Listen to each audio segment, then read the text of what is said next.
When it's football time, it's Fanatiz time. Get a front row seat at the world's largest stadium and enjoy live and on-demand games from the Spanish La Liga, the best of the passionate South American soccer, and much, much more for only $7.99 a month. Watch anytime and anywhere. From your awkward ride in a taxi, during your afternoon video conference, or even hiding from your family in the bathroom. Sign up today at fanatiz.com/sports and try it for 7 days. Fanatiz, the world's largest stadium.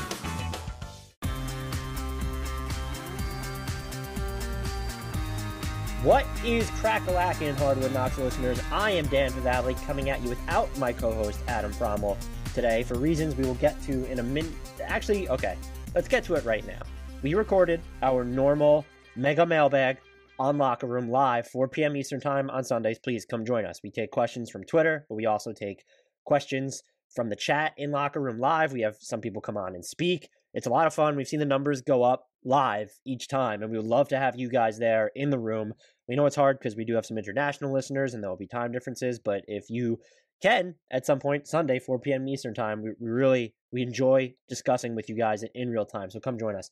However, the audio from that podcast was lost. It is in the great void. We have no idea where it is, and rather than not have a podcast, I'm going to hold this mailbag solo because Adam cannot make it. He is working, and I'm on a Sunday night. I am not going to ask someone to come on in an emergency. I'll just do it myself. I am a little bit delirious. It's been a long week leading into the trade deadline. I do love this time of year, as people have been listening to this podcast for a while do know. But I'm wearing a hoodie, and the hood is up here, just in my little office where I have sound-absorbing foam hanging against the wall. Got my mic up in my face, my laptop right here, an energy drink. Anyone who also knows me knows that I basically survive off caffeine, whether it's amino energy or in this case, I have a Bomb Pop flavored, what is this called? Super Brain C4 performance fuel. It tastes really good, by the way. I am delirious, but soldiering through, and I'm excited to do this. Going to answer your questions that you sent us over the weekend. We got a bunch of good ones. I'm going to try and get to them all since we obviously will not be having live listeners chiming in with their questions. First and foremost, there's going to be a lot of trade deadline stuff, basically all trade deadline stuff. We do have, well, all right, first and foremost, as I ramble through this again, it's late, I am upset, but we have to remind you to rate, review, and subscribe to Hardwood Knocks on iTunes, whether you use it or not. Just head over there, search Hardwood Knocks, throw us that 5-star rating, write a review, especially now, because you know that I will record a podcast twice just to make something that you have, just to make sure you have something in your feeds. Definitely just make sure that you're downloading this podcast wherever you get your podcast and listening to every episode, subscribing there as well, and word of mouth. Shout us out on Twitter. Tell your friends, family members, acquaintances, people at work, maybe people you hate and you want to expose them to these sub-mediocre basketball takes. Whoever, we appreciate you getting the word out there and helping us continue to grow as we have been on the come up for, I think we recorded our first podcast in 2015, Adam and I, just an FYI there.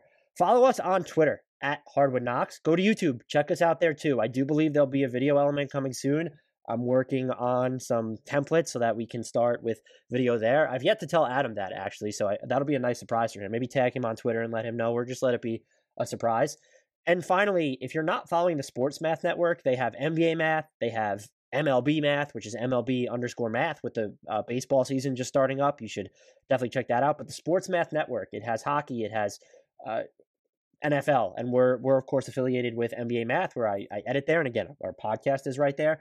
This podcast is not all numbers for first time listening. We try and inject some huggable snark, as I've termed it, some bad jokes. It is not as technical as you think it is. We really try to be a full service podcast for everybody, cover the league thoroughly, but have a lot of fun, give you some personality, ramble in these intros like this when we are delirious and tired and just want to cry because we know that there are takes that will never be heard again except for the couple dozen people that joined us on Locker Room. But anyway, follow the Sports Math Network at _sports_math, spelled exactly as it sounds.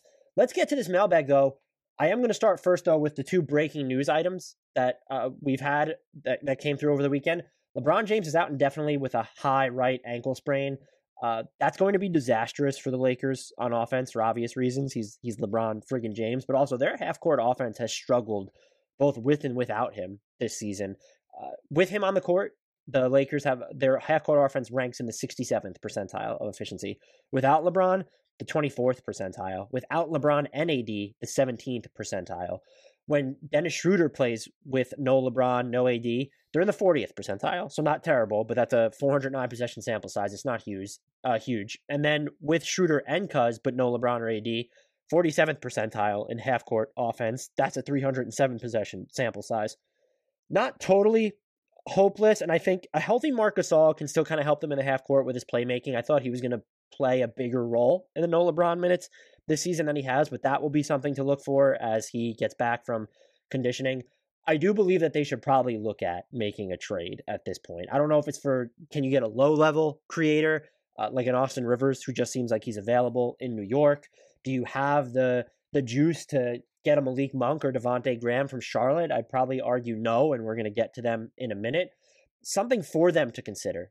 I don't know how low the asking price has fallen, but Victor Oladipo, just the idea of him, and I'm not talking about All-NBA Victor Oladipo. It's been 3 years essentially since we've seen that, and he's dealt with a right quad issue, not just around 2018, but this season. He had a right quad issue after he was traded to the Rockets. Has not played too well there, though he did have a good game in their 20th loss, consecutive loss of the season. He's making $21 million. He already turned down an extension. I don't think he's going to re-sign in Houston. Nobody thinks he's going to re-sign in Houston. They shouldn't want to pay him, frankly, because they are rebuilding. I will never look out for billionaire pockets, but when you do have to be smart about building a team, he just doesn't make sense, and there's no guarantee that he'll be eminently movable on his next contract. So if you're going to lose him for nothing, my guess is that you could probably get a better offer than the Lakers can give you. But if you like Talen Horton-Tucker, is him, Trez, and then just a bunch of salary filler enough to get it done? Do Lakers fans even want to do that? You're looking at, unless you're trading Kentavious Caldwell-Pope, you're probably looking at a 5-for-1 trade at that point. So you're going to need a third team, maybe a fourth team. I would consider it if I were them. I said to Adam in our previous podcast that I might consider doing Dennis Schroeder, and if it's a second, even if it's Talen Horton-Tucker, who is really good, but he's going to be a restricted free agent, capped in what he can get for the first year of his salary.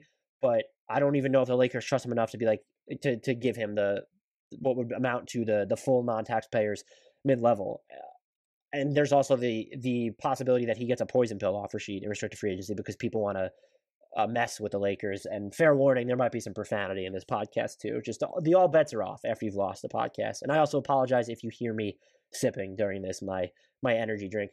So I don't know if I'd be interested in Talen Horton-Tucker if I were Houston, but knowing that you have to pay him might be a little scary. But then you also know that you're never going to have to pay him what Victor Oladipo probably gets. He'll get at max probably a third of what Oladipo gets unless his market really tapers off.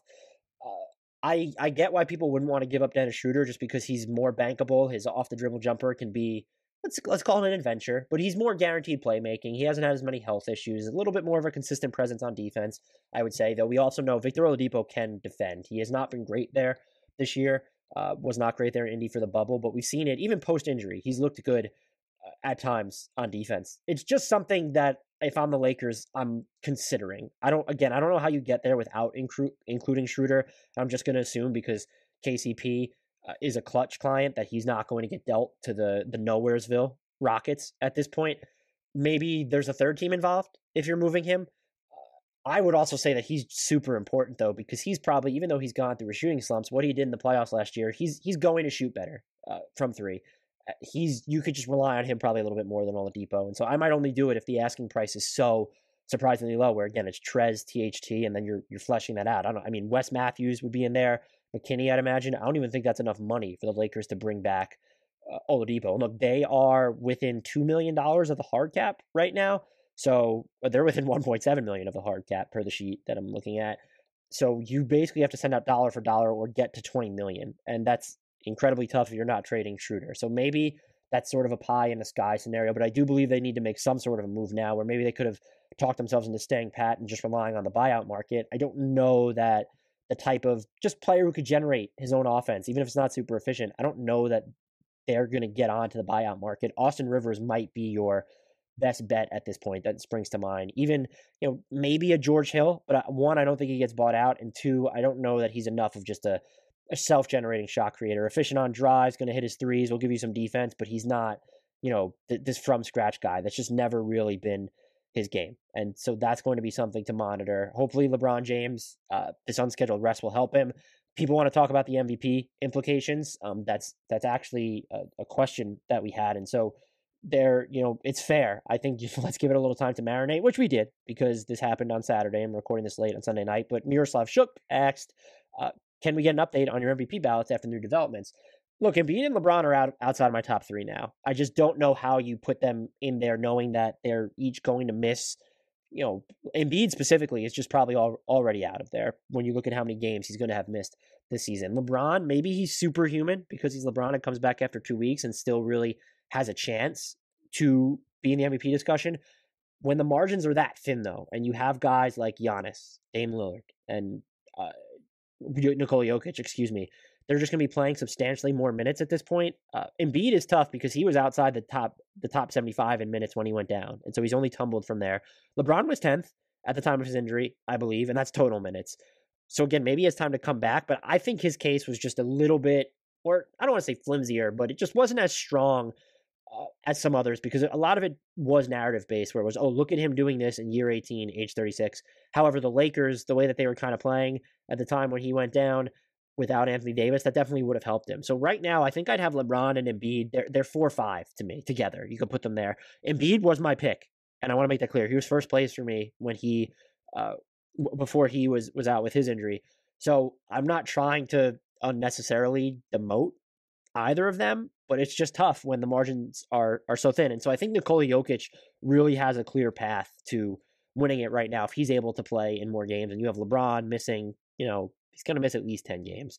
And he might miss longer because you have to, if you're the Lakers, you just have to slow play this. You don't need to care about seeding. You're going to make the playoffs. You're right now 6 games behind the 8-seeded Dallas Mavericks. You're not, this real disaster would have to strike for you to fall in playoff territory. So my guess would be that they slow play this, even if he is LeBron and decides to come back in 2 weeks. And maybe I shouldn't say that either, because if LeBron wants to come back, LeBron's going to come back. He'll have a say in that as well.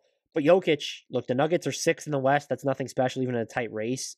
They're still a ridiculously good team when he's on the floor. And I do believe that we need to pay more attention to these on-court numbers with players. They can't be responsible for what happens when they're off the court. It might be a little bit of a difference if they're just narrowly winning when the team's winning the minutes when they're on the court, but that's just not, that really hasn't been the case for the Nuggets this season. They run so much of their offense through Jokic. He's just this incredible threat from beyond the arc now, from whether he's in mid-range, has the sophomore shuffle going on for him.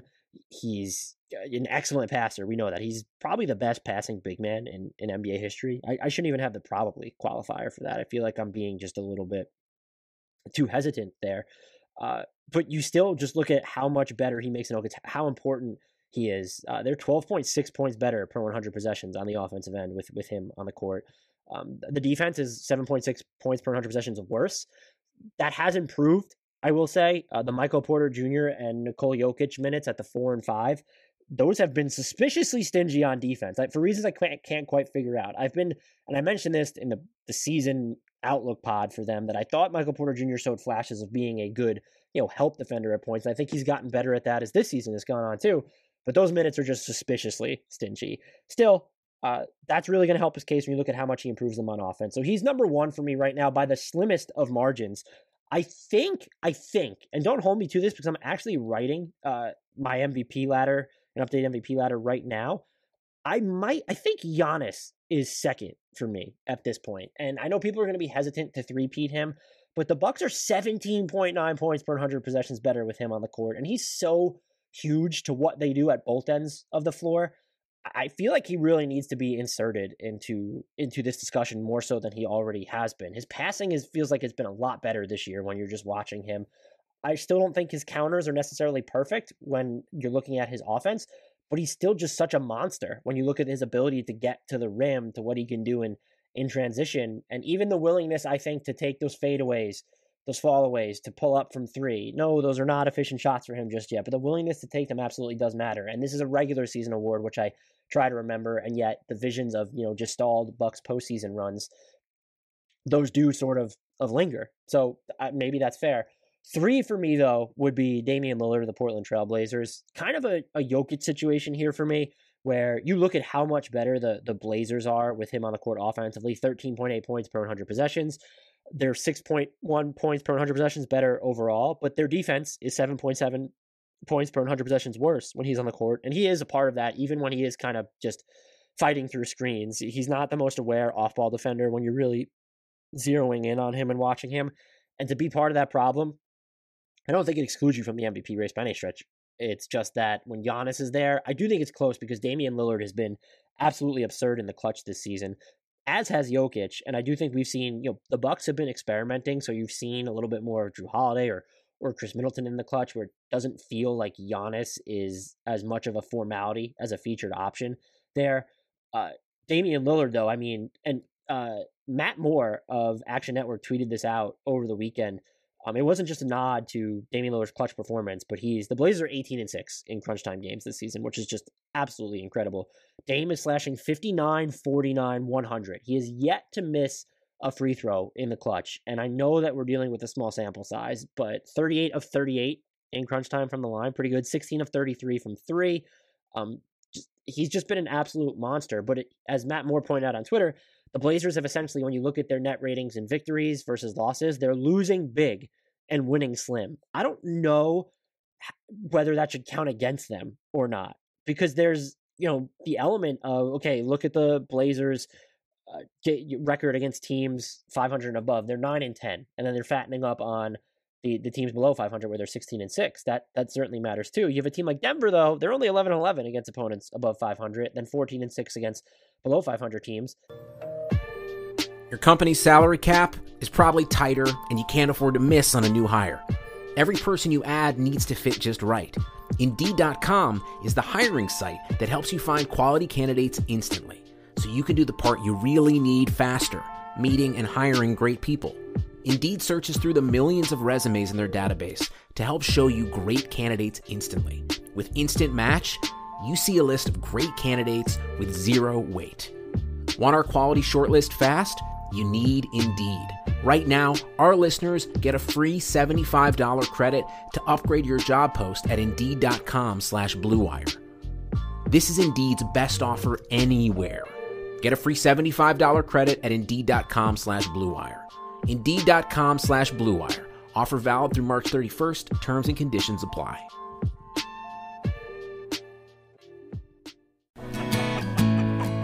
And if you want to grab a snack, grab a Farm Rich snack. Something about that song just makes me hungry. Well, any requests? Oh, how about some mozzarella sticks instead? Folks, it's time for me to grab a snack. Feel free to do the same. You can find Farm Rich in the freezer aisle or online. This next one goes out to all the cheese lovers out there. Milwaukee, meanwhile, 10-9 against teams above 500 and 17-5 the other direction. This season is wonky, and you don't want to look at those specifically, but that's all close enough to where I'll throw out, even if the Blazers are not winning convincingly necessarily, I don't know that I can hold that against him. And I almost have an inclination to vault him up the ladder because of the time that CJ McCollum and Yusuf Nurkic missed this year, and Nurkic is still out. So to have the Blazers in the top five of the West within striking distance of technically a top 2 seed right now, they're 2.5 games back of the second place Suns. That's pretty significant to me. It would not surprise me if Dame creeps up my own ladder. Still, I think I have Jokic. This is just so tough. I might have Giannis. I can talk myself into Damian Lillard, but this is going to be just one hell of an MVP race. Let's get to your questions, though. A lot of good ones, mainly focused on the trade deadline. Mbappe for MVP asks, if available on the trade market, what would it take for the Suns to get Aaron Holiday? That's a curious question. I don't know what it would take necessarily, though I will get into perhaps what it would take. But you look at Indiana, and Aaron Holiday's not playing a ton. He's not been the most efficient player. The idea of him as someone who can maybe spark plug your offense, put some pressure on the rim, maybe hit a couple off the dribble jumpers. It's good, and he's cheap next season at it's about $4 million. And they also have TJ McConnell going into free agency. And so Aaron Holiday, different kind of player for sure, but a little bit of a safety net in case TJ McConnell leaves. You could also look at it on the flip side is, do you have use for Aaron Holiday long term? You are going to have to pay him eventually. And when looking at TJ Warren, his contract's up in 2022. Same with Jeremy Lamb. Karis LeVert up in 2023. You've already paid Sabonis, Brogdon, and Turner. And those deals, those guys aren't really way far out from free agency. Brogdon and Turner are scheduled to be free agents in 2023, along with Karis LeVert. There might be some hesitance to just pay anyone at this point. And so are you looking to entertain offers for Aaron Holiday? I'm sure they would consider it, but the idea of him as a safety net to T.J. McConnell, who's been really valuable to Indiana this year, I don't know what the Suns specifically can give up. They have their 2022 first rounder going to the Thunder as part of the Chris Paul trade.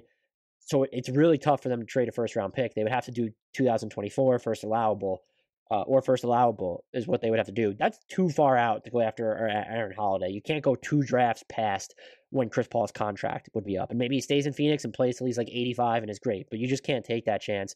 You can use Jalen Smith. I'm just not sure how much cachet he has as the number 10 pick when he hasn't played much. Saw some kind of flashes from him in preseason where it was like, oh, spin move off the dribble. That's interesting. And he'll space the floor. He can play the 4 or the 5. But that was just clearly, that shouldn't have been a pick. They should have taken Tyrese Halliburton.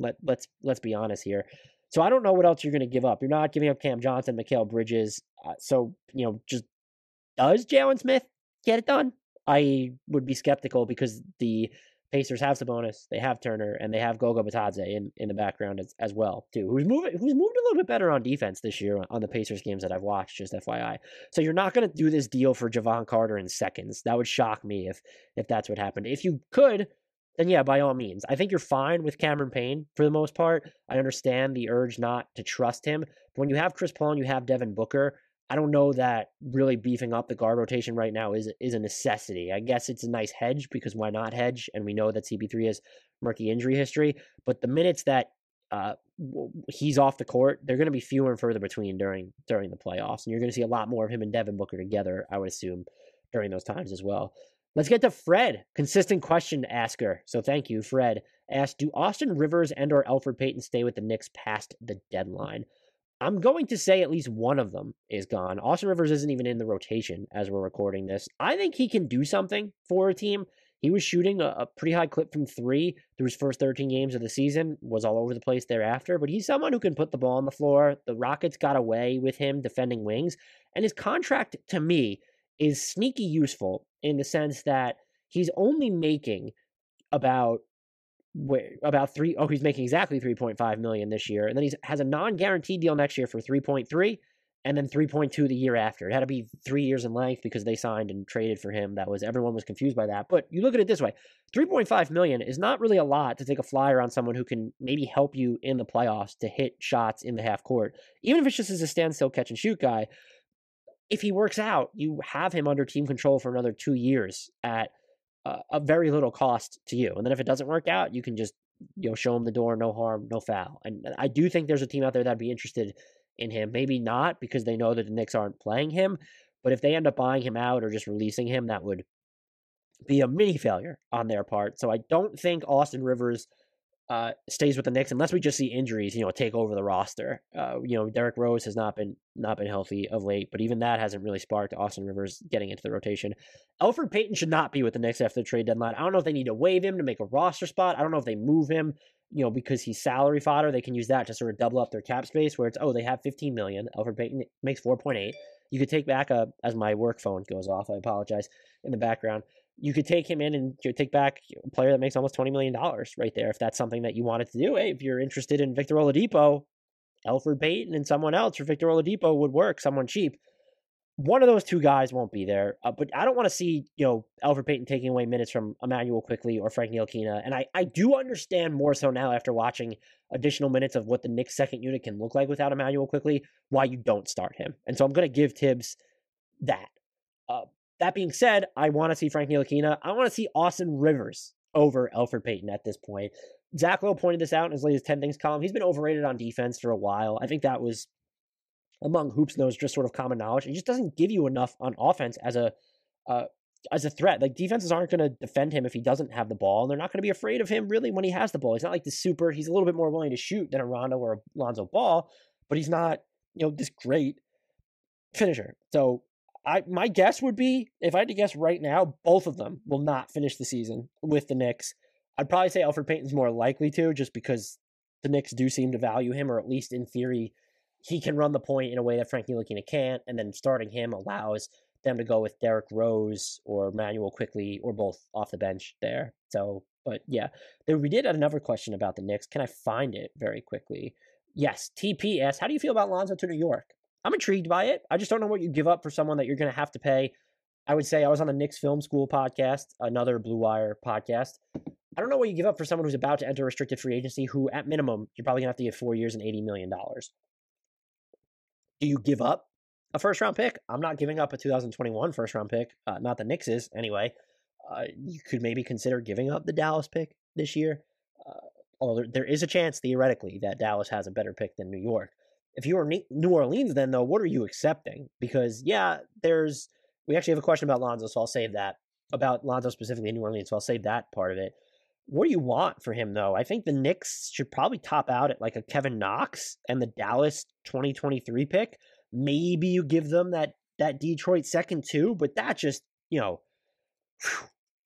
could go with the first when you can go after him in restricted free agency. I know there's more value in having bird rights in RFA because you can match any offer that you receive. But look, when you're giving up a first-round pick, and Kevin Knox, what I still believe in, by the way, he's not going to be that player he hinted at in Summer League way back when, but he shot corner threes better this year, and I still like his just player archetype. You look at his size and how he can move, and I do think he can do some more stuff on the ball.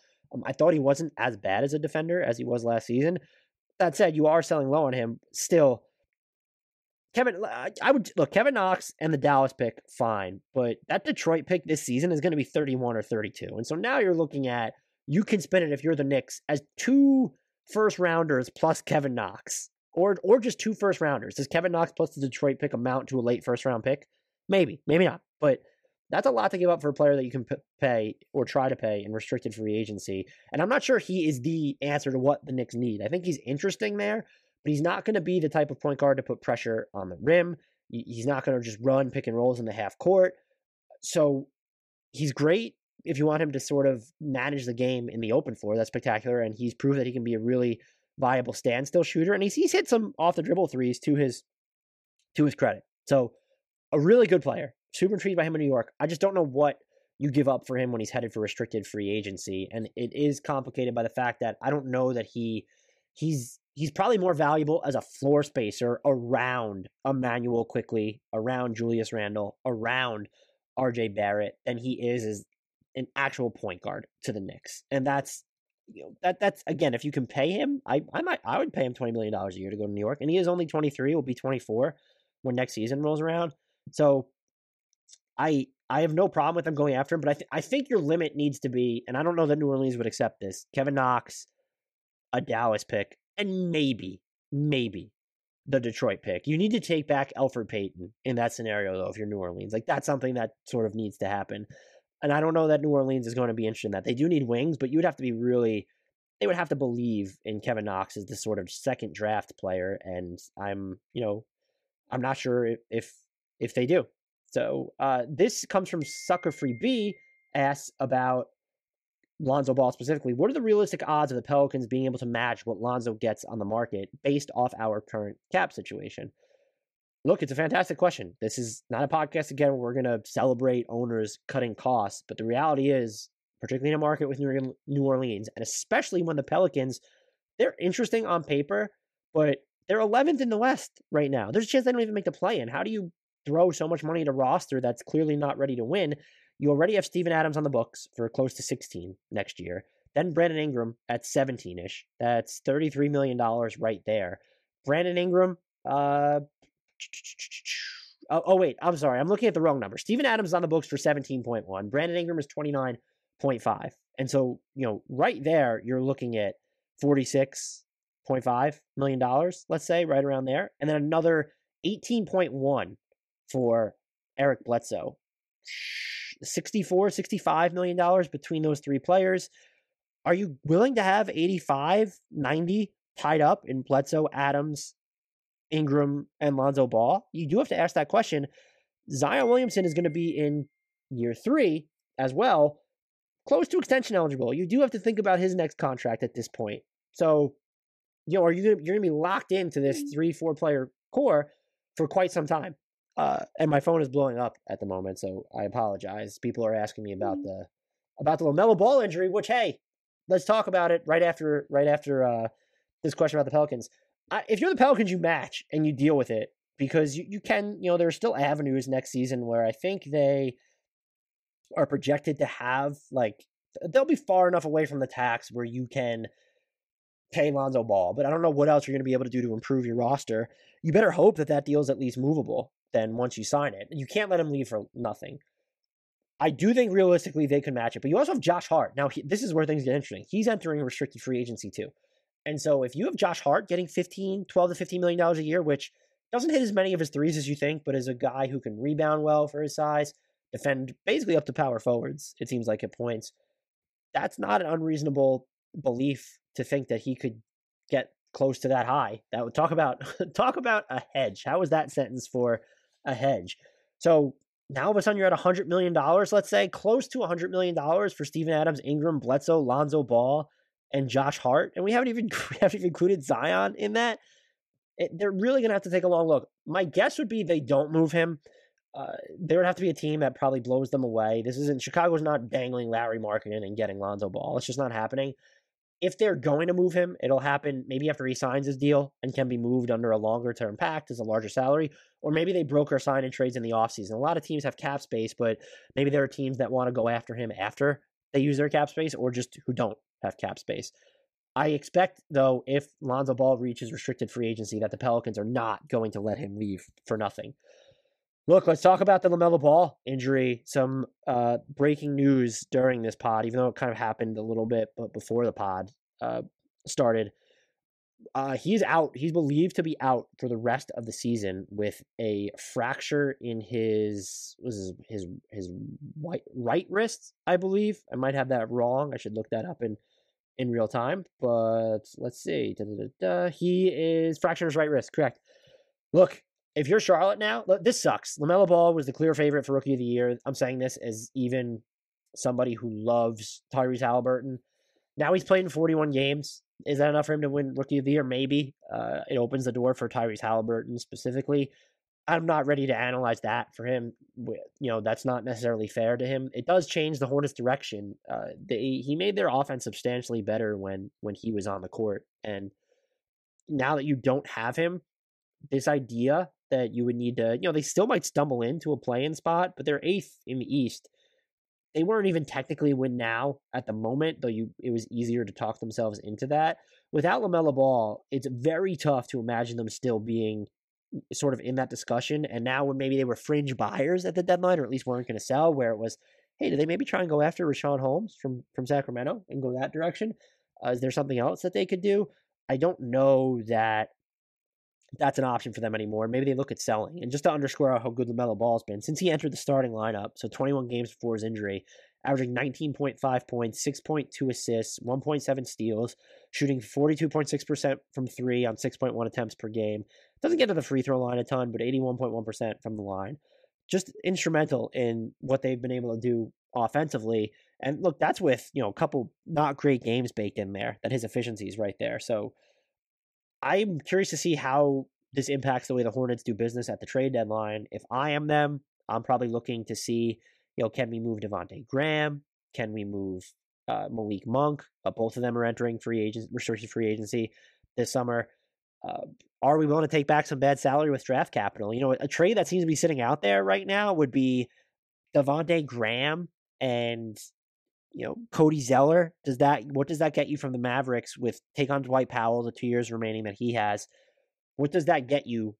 And I think you might need to Dallas might need to send out more money, but what does that get you? Does it get you their 2025 first? Is that enough for you to consider it? Can you get Tyrell Terry, Josh Green? That's, something to at least consider, but I would look at the market from Malik Monk or Devontae Graham. Can you get I would think maybe you could get a first round pick from Dallas, 2025. So that's pretty far down the road. Maybe they're not interested in that. But if you're taking on Dwight Powell, giving them Devontae Graham, who helps now, and then they do have his bird rights in free agency, if he does kind of pan out, even though, Trey Burke and Jalen Brunson specifically is giving them great minutes this season.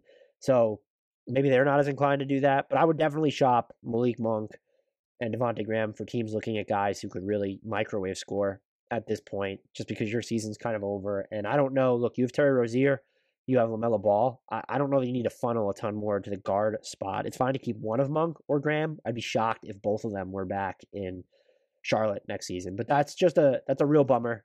You hate to see anyone get injured. And this past weekend was an onslaught of injuries when you look at LeBron and LaMelo. Just really kind of blows there. Let's get to a question from Meyer Rothbaum. What teams do you think will be under the radar buyers or sellers? Let me try and think of one from each. I mentioned this when we recorded the first time around. I think Toronto could be a low-key buyer. Everyone's sort of waiting on them to sell off Kyle Lowry, sell off Norman Powell. As they get healthier, I don't think, as they get to full strength, which I think they're basically there now, if I'm not mistaken, they're not 11th in the Eastern Conference. And being 11th in the Eastern Conference only means that right now you're 5 games back of the 4 spot Atlanta Hawks, and you're only 4 back of 6th place Knicks. That's to get firmly into a playoff spot outside play-in territory. If you're not getting the moon for Kyle Lowry, you're really getting good value on Norman Powell, who's been, as someone who's not a huge Norman Powell fan, just been playing bonkers this season for them for the most part. You stay the course, and can you make a mini buy? There was a question here about would they consider trading for, well, this is from Johnny Deep. Will the Raptors trade for a starting center so Baines can play 12 minutes a night off the bench? Are they a team that could really go maybe after Richaun Holmes from Sacramento? If I'm not trying to pick on Sacramento here, just he's entering free agency and they are very big picture focused. I know he's been their second, third best player, whatever it's been this year, but if he's probably going to be the best center on the free agency market, what are you going to pay him? So he's someone who would fit really well in Toronto. Do they maybe try to talk themselves into, this is probably harder, but Thaddeus Young while playing smaller in certain lineups, that's someone who could really help them out, but that just might be tough from a salary perspective. They're not lined with expendable salary fodder. If they want to use Norman Powell as that idea, then yeah, a lot of different options open up for them. I guess there really aren't like a ton of centers that would spring to mind. Maybe they're more focused on the buyout market. I don't think they get Drummond if he enters the buyout market, which I do believe that he will. That's, let's answer this question from David Olu Ajabola asks, is Andre Drummond getting bought out or not? If not, what's the implications if the Cavs don't find a suitable trade for him? The implications are he just makes too much money at $28.8 million or whatever it is. But I do think he'll get bought out after the trade deadline, if not before it. And he'll probably sign with the Lakers or the Nets. That's just the way things are going to go at this point. I will be mildly to very surprised if he winds up being traded before the deadline rather than bought out. But yeah, the Raptors would be a team that I would watch as maybe sort of surprise buyers. If you're looking for surprise sellers, I guess Charlotte really shouldn't count anymore. You're not going to include Minnesota. Seems like they're buying, but they're not really a surprise. We know Houston's selling. We know AK's selling. I don't think it's Sacramento. That would be a surprise. New Orleans is probably not the answer because teams can probably see them going either way. Maybe the Grizzlies might be an interesting team to pick there. Just because, yeah, they're still in the play-in hunt, and no, you're not going to see them give up, Jaren Jackson Jr., John Morant, obviously, Brandon Clark, Xavier Tillman, who they seem trying to develop. But do they look at maybe moving Valanciunas or DeAnthony Melton, or maybe even Tyus Jones, who's emerged as one of the better backup point guards this year? Do they even look at moving Justice Winslow, who's, barely played for them, but I was watching one of the games since he came back, and he was moving a lot better on defense than I anticipated him to. Someone who was out with back injuries was part of the reason he missed time. That I was impressed with that. So are those things you could look at? Are you maybe looking at a Dylan Brooks move just because he's really good on defense? He reminds me a little bit of a less coordinated Keldon Johnson on offense. Sometimes the shot's there, sometimes it's not. He can barrel with reckless abandon towards the basket. He has 2 years and $23.6 million left on his deal after this. I'd probably view that as a net negative, but if you're looking to, if you're talking to the Kings about Buddy Hield, maybe if this is like a Dylan Brooks and Gorgie Jang for Buddy Hield situation, are you including a second round pick there? Or I think Dylan Brooks probably actually helps Sacramento, and you're getting out from under a lot of money with Buddy Hield. So yeah, that might be I wouldn't expect them to, but it's hard to spot sellers. I could see them being a surprise. The really bold pick would be the Knicks. I just don't think they're going to do that. And they don't have a reason to. They're 6th in the East. I know they have a super tough schedule remaining, but just I wouldn't go all in on a move. We were talking about what was happening with Lonzo Ball, but if they wanted to, I mean, you can get a first round pick for Reggie Bullock right now. I guarantee you that. With his volume from 3 has ticked up over the last month or so. He's played some really good defense, especially when you look at the assignments that he's been handling for them. But I would doubt it on their part. I guess someone could say the Bulls, that just wouldn't surprise me. They need to be shopping Garrett Temple and Thaddeus Young and Larry Markkinen. If we're looking for like a surprise player, maybe a Wendell Carter Jr. Is that something? He's just not Arturas Konnisevas's guy. Like, no one here is except for Patrick Williams, essentially, in Chicago. I would think that Wendell Carter Jr. gets moved before Zach LaVine, obviously, and I don't know what type of offer it would take to get out from Zach LaVine, which, we do have a Zach LaVine question from MB. What would you do with Zach LaVine? I would do one of two things. Let me take a sip of a drink right here. So, one, if you don't want to trade him, the plan to me would be renegotiate and extend him over the offseason. And the difference there is that you need cap space to do that because you're bumping his salary up for 2021, 22. And what that does is it's a sign of goodwill to the player, obviously, and then you have him under a longer term deal. It also just kind of shortens what's happening rather than signing him, let's say, to a new 4-year deal once he hits free agency in 2022. Maybe he's only on, renegotiate and extend for, I think that can go up to 4 years if I'm not mistaken. And so now that totals actual 4 years from now rather than technically investing in him for 5 years. If you're just not confident that he's going to be the same player for a long time, there's value in paying him now when he's at the peak of his powers. If you're not going to do that, I would move him just because I don't know. He'll still have value over the summer, but if you leak it into the season, his value could get diluted by the fact that he is going to be a free agent in 2022, and who knows if he continues playing as well. He's been really good for a while now, though. Someone who could hit 40+% of his off-the-dribble threes, been making better decisions this season out of double teams. Not a good defender. I think he's been better on the ball this year. If you look at some of his defensive matchup data, they've put him on some pretty tough assignments, so that's really encouraging. I'd be curious, what's the team with a Godfather offer? I was talking to, when we had the locker room conversation, I suggested is Jordan Poole, who's been playing well, the Minnesota pick, another first-round pick, and then Kelly Oubre Jr. enough. Bulls fans in there said that they believed it would take more. They think it would be Wiseman and Zach LaVine. If I was the Warriors, I wouldn't definitely say no to that, but I would be looking to get Wendell Carter Jr. back in that framework. I don't think the Warriors will even consider giving up both for Zach LaVine. Maybe a Bradley Beal, and I don't even know. They might be pretty protective of their ability to develop players, which they really haven't shown that they're particularly adept at in recent years. Though Jordan Poole, again, perking up. So that's something to consider. Philly's a popular destination. That's probably my favorite spot for him. Miami's up there too, but they just don't have the firepower. Even if you include Tyler Hero and 2025 first round pick, or can they not move on until 2027? Let me double check these pick commitments that I have pulled up here. So yeah, they can trade a first round pick in 2025 or 2027. They would have to, basically first allowable, and they might not convey depending on what happens with the Oklahoma City pick in 2023, but they could do that. I if you like Tyler Hero, maybe. Philly can offer you Tyrese Maxey. Their first round pick commitment is weird because they traded away as part of that Al Horford deal. And this is just a smart flyer by Sam Presti in Oklahoma City. They have Philly's 2025 first rounder. So Philly can trade 2021, 2023, or 2027 in theory. But that is potentially owed to Oklahoma City. So it'll be pending that 2025 obligation to OKC conveying.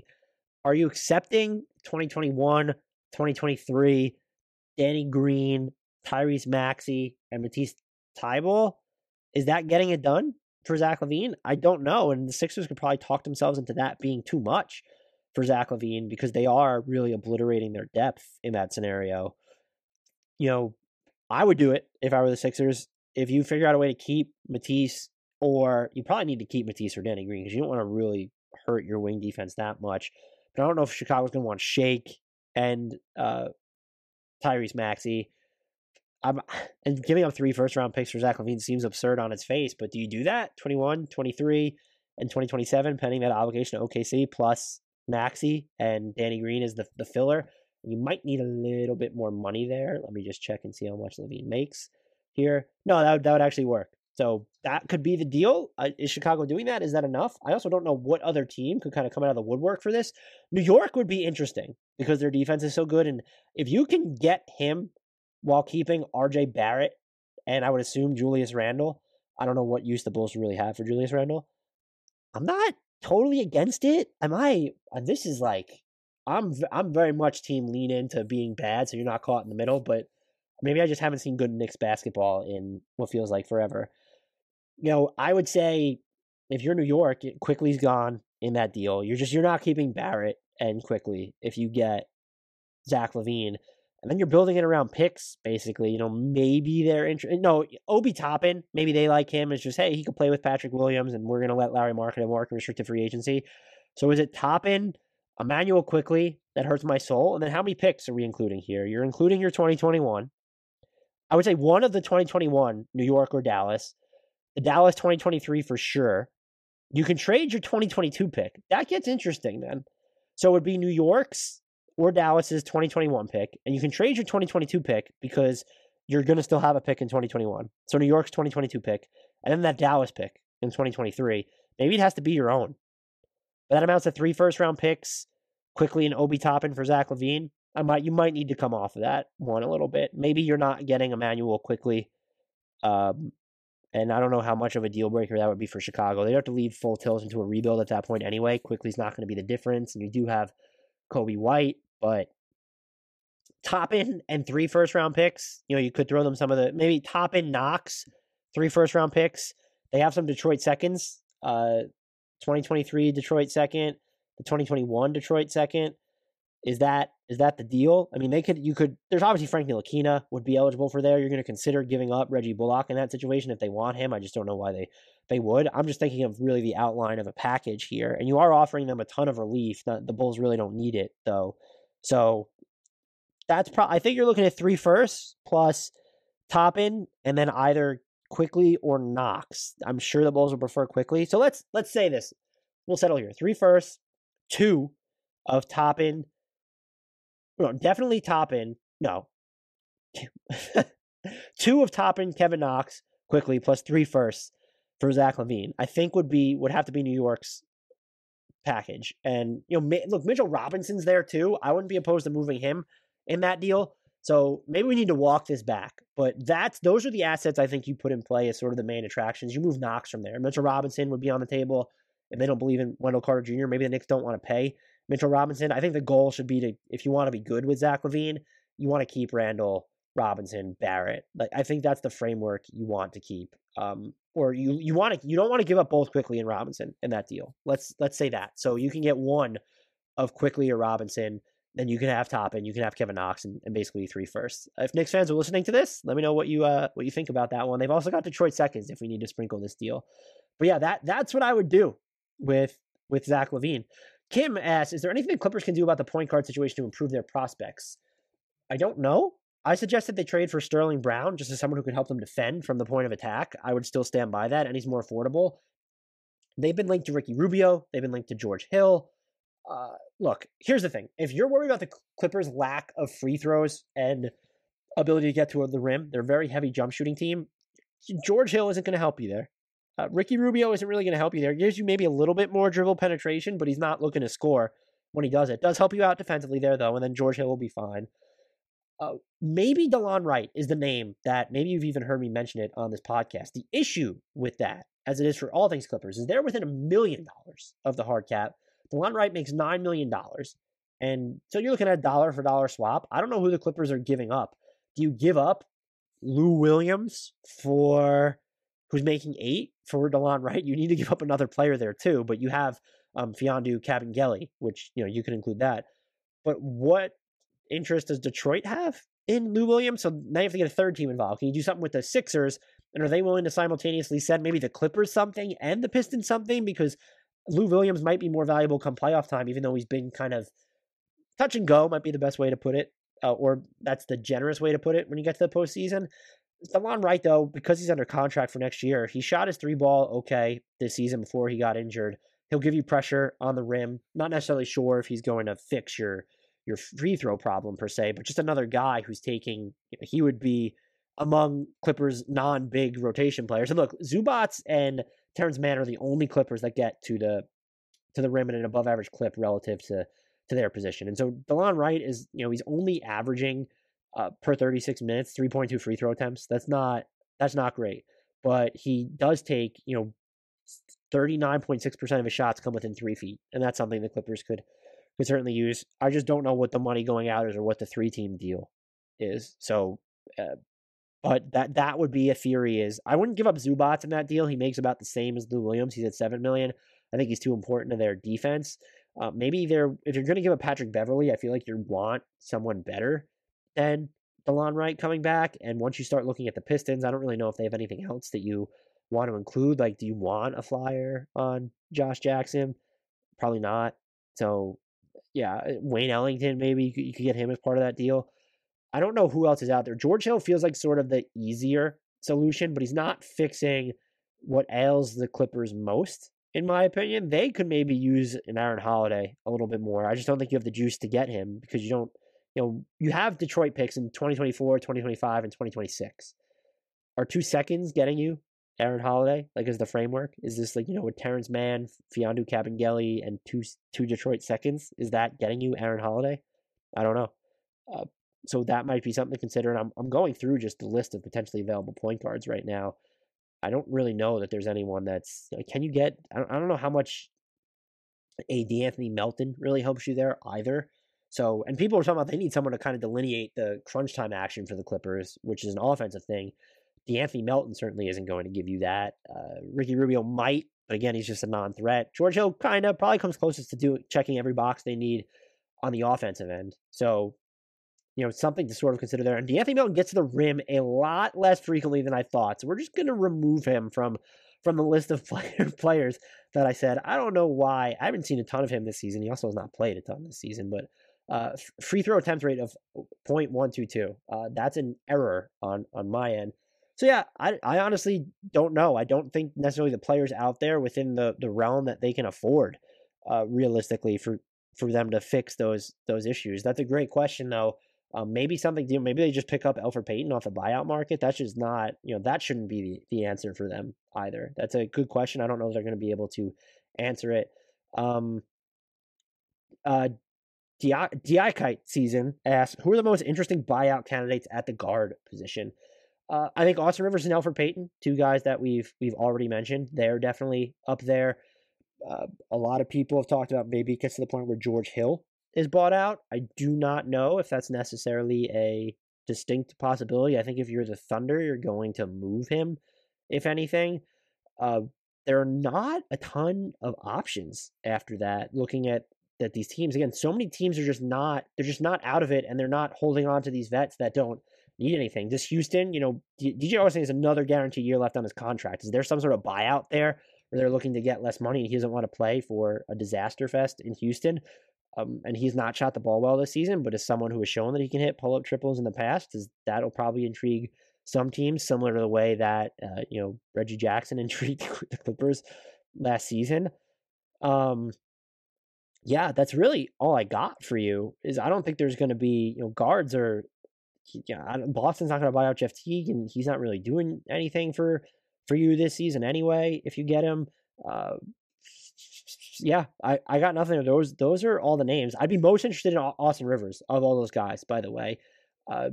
In theory of what he could do. Maybe, maybe Houston does Sterling Brown a solid. My guess would be they could get a 2nd round pick for him at the deadline, but he would be interesting. Shooting the ball well from 3, ran some point for Houston, has a lot of defensive range. So that might be someone to kind of sort of monitor there. Again, that's if they're doing him a solid. Otherwise, yeah, I think that's, we're pretty much out of here with that. Yeah, I got nothing. Let's move right on to there. Next question comes from A. James, who is a player that no one is talking about that will be traded come Thursday. Don't hold me to this, but some names that I think you could consider would be Josh Hart. Everyone's talking about Lonzo Ball in New Orleans. He's also entering restricted free agency, so that would be a name to keep an eye on. Teams really covet wings. That's why you're seeing so much interest in Harrison Barnes. Aaron Gordon isn't really a wing, but he can defend the wing positions, and he has gotten better as a passer over the past couple seasons and shooting the ball fairly well from 3 this year. Fun fact. So if he's going to be available, I don't know what you get for him when you know that you have to give him between $10 and $15 million in restricted free agency, but my guess would be maybe New Orleans could get a contender to give them a 1st-round pick or a semi-interesting young player. Jeremy Grant would also be a name to watch. There have been reports that the Celtics, I think, have thrown out 2 to 3 first-round picks for him, and those will probably be crappy first-round picks. So 2 first-round picks and a young player feel like it would be possible. If you do Payton Pritchard and 2 firsts from Boston, is that something that they consider? Portland their pick commitment situation is, I won't say it's wonky, but they've already traded away a future first-round pick. This one, in fact, it's lottery protected to Houston in the Robert Covington deal. Can you go 2023, 2025, Zach Collins and Anthony Simons? Does one of them get it done? And it would probably be Simons is more interesting to Detroit, although I guess they could use the theory of Zach Collins. He just hasn't really played the past 2 seasons. I'm just trying to think of other teams that might go, that far into it. He would still be good in Phoenix. I just don't know that you're getting, do you get Cam Johnson, Jalen Smith, and a 2024 first round pick? You're not getting a 2026 first round pick, but he'd be interesting just because Jeremy Grant could play some 5 in Phoenix. So using Dario Saric there, and if you don't trust the 8 and stuff, I guess the problem with the 8 minutes, I guess the problem there then becomes, now you have Ayton and you've traded away other assets. So if you wanted to move Ayton later, you can't really combine him with anything too interesting. But yeah, those would be the 2 names I would watch ahead of the deadline who aren't really being talked about. Hayden Brush asked, what are the chances the Heat land one of Aldridge, Oladipo, or Rudy Gay? Adam and I already answered this in the pod that no one will ever hear. We'll say 95%, might even be higher than that. I feel like it'll wind up being Aldridge via a buyout. The stuff that I thought at first the Spurs letting this go public meant that they did have a suitor lined up, and I think I let myself get too caught up in the fact that the Spurs were doing something uncharacteristic. So I don't know how they're going to find a taker. So my guess would be this ends in a buyout with LaMarcus Aldridge. He goes to the Heat. If they can take a flyer on Oladipo where it's salary filler and then like Kendrick Nunn they willing to give up for him, if Houston's willing to accept that, then that's something that I could see them doing. Musa, speaking of Oladipo, asks, where is Oladipo going? Because if the Rockets don't trade him now, he's going to leave and they won't get anything in return. I agree with you. Something also to consider here is the Rockets have essentially opted for Victor Oladipo over Caris LeVert and a second-round pick. That decision looked questionable at best in the moment. I thought maybe they believed they could trade Oladipo for more than that. Always a sketchy belief. A lot of other people who cover the Rockets have posited they just wanted the cap space. You could have traded Caris LeVert over the offseason into some team's cap space and then gotten value for him as well. So I don't want to hear that it was for cap space. I do think they move him. The Dallas seems like the no-brainer here. They have James Johnson's expiring contract, and they can give you Josh Green, Tyrell Terry. I don't know why. Can someone explain to me why I want to call Dallas's Tyrell Terry Tyrell Maxey? Is it just because he's so similar to Tyrese Maxey? I don't know. But if anyone can explain, I'd appreciate the help there. That just seems like a no-brainer destination. We mentioned Miami. New York has cap space. And so if Houston's looking to save money, Kevin Knox for Victor Oladipo almost works. Kevin Knox and Elfrid Payton, let's just say. And they're still saving, on their books. Oladipo's already collected salary, yada, yada, yada. But they're still saving, close to $15 million just in pure books. And both those guys, Kevin Knox is still on the books next season, but at least you have someone to sort of kind of monitor there. And you do get out from under Victor Oladipo's contract. But if you were looking for pure cap savings, does a Detroit second and Elfrid Payton and Austin Rivers do it? But that's something that you could build if you're the Knicks, and that's not. I might take a flyer. I know that the Knicks can sign him outright this summer, but there's value in seeing if whether he's 1, can stay healthy, and 2, fits in with Barrett and Randall, because we have seen him kind of hijack possessions in Houston and then in the bubble with Indiana last year, and those would be teams I would single out. And I mentioned the Lakers before, just as a, can they get to the salary point to get him? Maybe there's stepladder trades involved, but that's still because they're hard capped. This isn't like they have enough room under the hard cap where that could super work. And the other team I've thought about, by the way, would be if Memphis decided to buy, could they pick him up on the cheap? Because it feels like they need another off the dribble scorer, preferably one who's a better shooter than him, which is why Buddy Hield might be a little bit more interesting than Oladipo in Memphis. And he would be purely a rental because I don't think he resigns in Memphis. But those are my strongest Victor Oladipo thoughts. What do the Sixers do at the trade deadline this year, Coach Wilson? I think they're inevitably going to trade for Nemanja Bjelica. That just seems like the deal there. They could also use kind of another big man presence while Joel Embiid is out. And so Is there something there where it's a second round pick and you're going to use? I probably wouldn't use Mike Scott or Tony Bradley at this point, just because knowing what's going on with Embiid, you kind of need the serviceable depth. And maybe I'm being generous by calling Tony Bradley serviceable, but he shed a ton of weight, moving pretty well. Is it Vincent Poirier? And I think you might need another Sal. Well, you definitely need another Sal. And Terrence Ferguson. There you go. Terrence Ferguson and Nemanja Bjelica, and maybe a second to get, Terrence Ferguson and Vincent Poirier, and a second, maybe. Not a particularly good second. Like, they have a 2023 second. I think it comes from Portland, if I'm not mistaken. It's from Atlanta, Charlotte, or Brooklyn, so I very much am mistaken. But I'm not giving up the Knicks second rounder for Nemanja Bjelica. Maybe that looks bad enough, though, where you are going to consider that. That would be the framework of a deal. I don't know if they're going to swing anything higher. Zach LaVine, again, would be my ideal would be their ideal get to me. Bradley Beal, obviously, but he's just not available, so let's kind of move on from that one. I don't know if there's another name for them that interests me. Evan Fournier could be fun. I don't want to have to give up Danny Green if I'm them for that, because I do think he's still sort of really valuable to their to what they're going to do defensively. Maybe you get JJ Redick on the buyout market, and he's injured right now, so that's, I don't know what you're really giving up for that.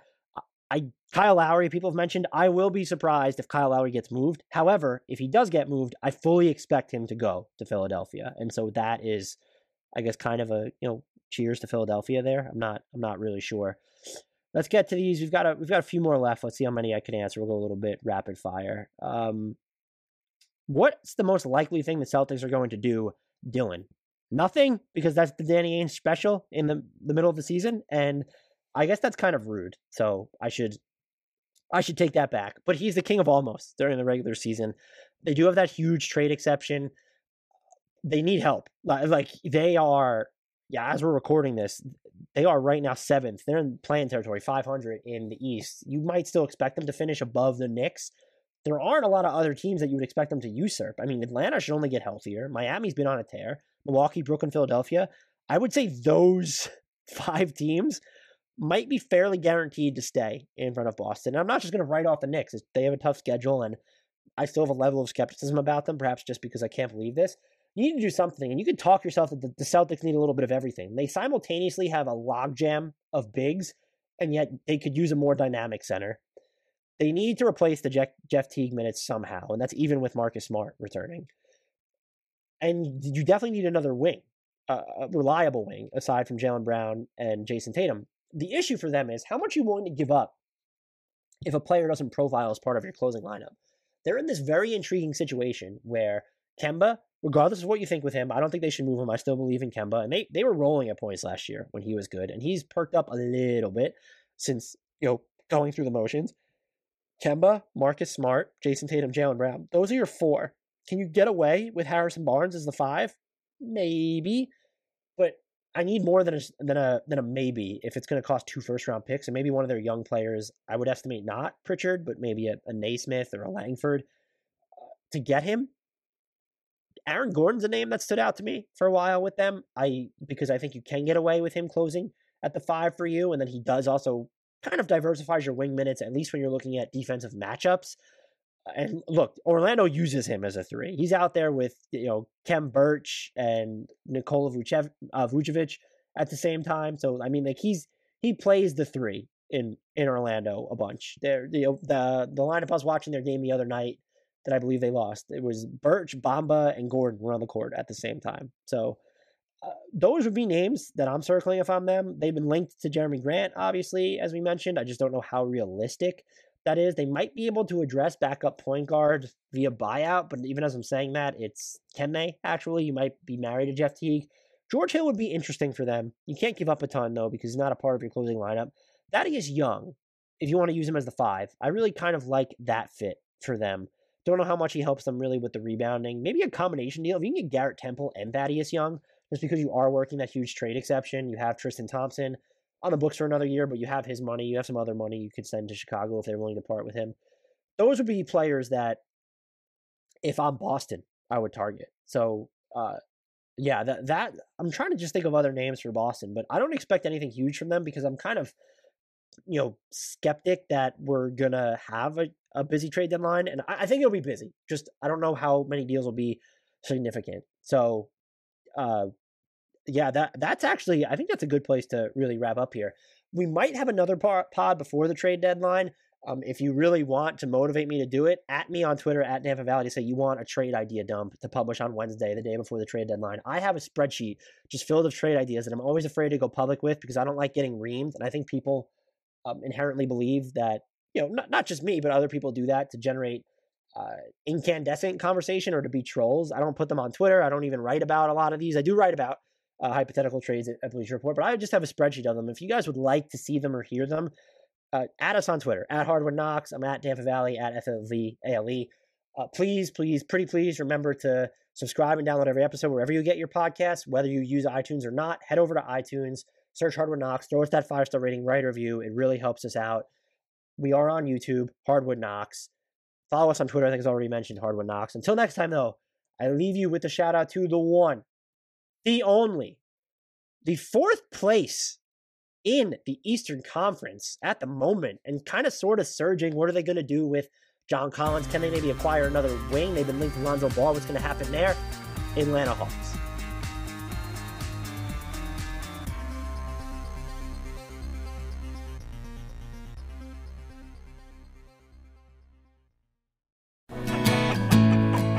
And if you want to grab a snack, grab a farm-rich snack.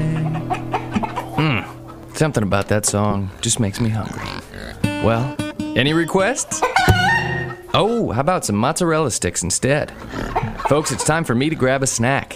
Feel free to do the same. You can find Farm Rich in the freezer aisle or online. This next one goes out to all the cheese lovers out there.